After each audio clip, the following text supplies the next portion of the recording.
एक समय की बात है, किसी देश में एक राजा राज किया करता था। उसकी 12 राजकुमारियां थीं, जिनसे वह अपनी जान से भी ज्यादा प्यार करता था। यही वजह थी कि राजा को सभी राजकुमारियों की सुरक्षा की बहुत चिंता रहती थी। राजकुमारियों के प्रति प्यार और चिंता के कारण राजा ने सभी राजकुमारियों के सोने का इंतजाम एक ही कक्ष में कर रखा था।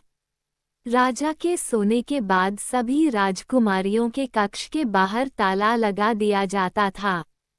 इसके बावजूद हर रात राजकुमारियां नए जूते पहनकर सोती थीं और अगली सुबह उनके जूते घिसे और फटे मिलते थे। सभी राजकुमारियों के रात भर कक्ष में रहने के बावजूद अगले दिन उनके जूते घिसे और फटे मिलना राजा को भी काफी हैरान कर देता था।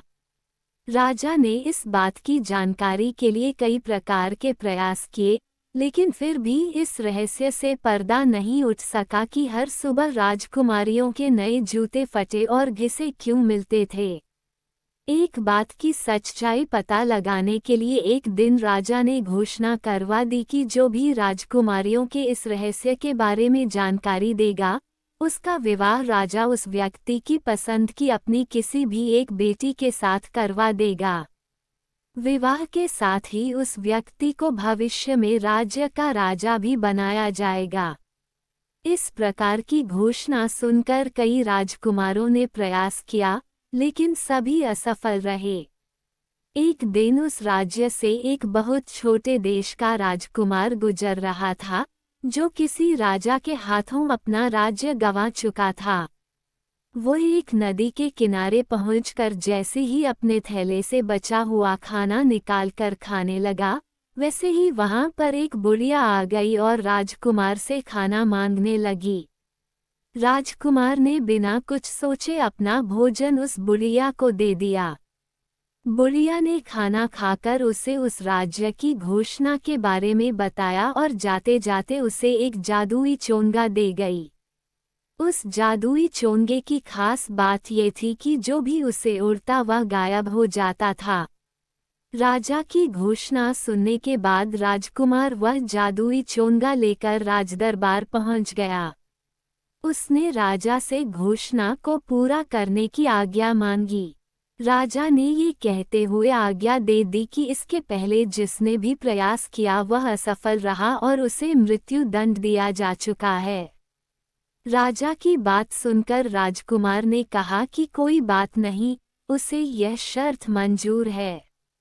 फिर राजा ने उसे राजकुमारियों के बगल वाला कक्ष सोने के लिए दे दिया और उसके खाने पीने का बढ़िया इंतजाम किया गया।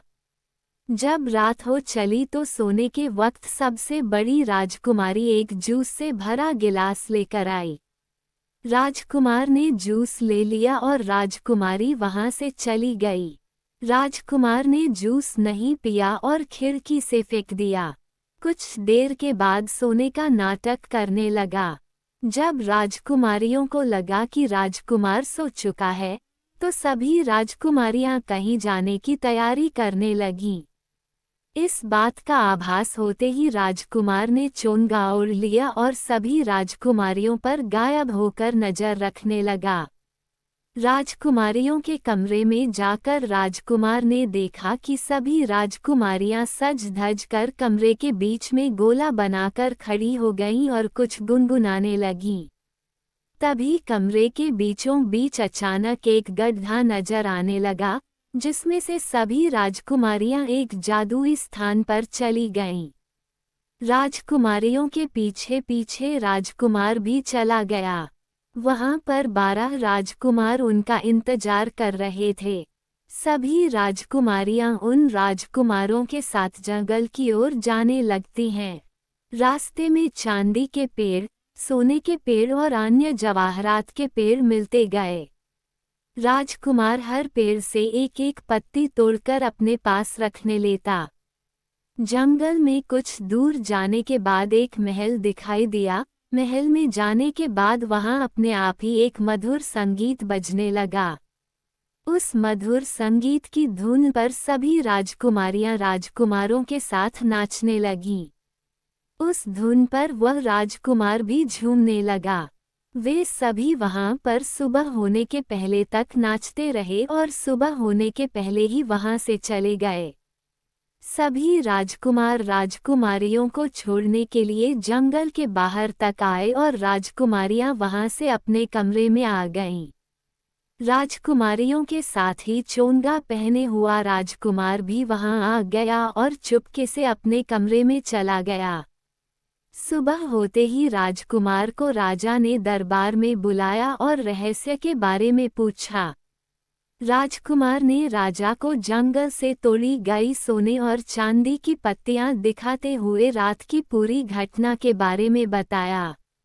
जब राजा ने राजकुमारियों से इस बारे में पूछा तो सभी राजकुमारियों ने हामी भरते हुए सिर हिलाया। इस बात को सुनकर राजा ने राजकुमार की शादी उसकी पसंद की सबसे छोटी राजकुमारी के साथ करवा दी और उसे उस राज्य का राजा बना दिया। नया राजा अपनी रानी के साथ सुखपूर्वक रहने लगा। कुछ दिनों के बाद वह राजकुमारियों के साथ उस रहस्यमय महल की ओर गया और अन्य राजकुमारियों की शादी उन राजकुमारों के साथ करवा दी, जिनके साथ वे सभी रात में नाचने जाती थीं। इसके बाद सभी खुशी खुशी रहने लगे। कहानी से सीख: हमें हमेशा मुश्किल समय में हिम्मत से काम लेना चाहिए और अपनी बुद्धि का इस्तेमाल करते हुए हर समस्या का हल निकालना चाहिए। कहानी अच्छी लगे तो शेयर करें, चैनल को सब्सक्राइब करें, लाइक करें, कमेंट करें।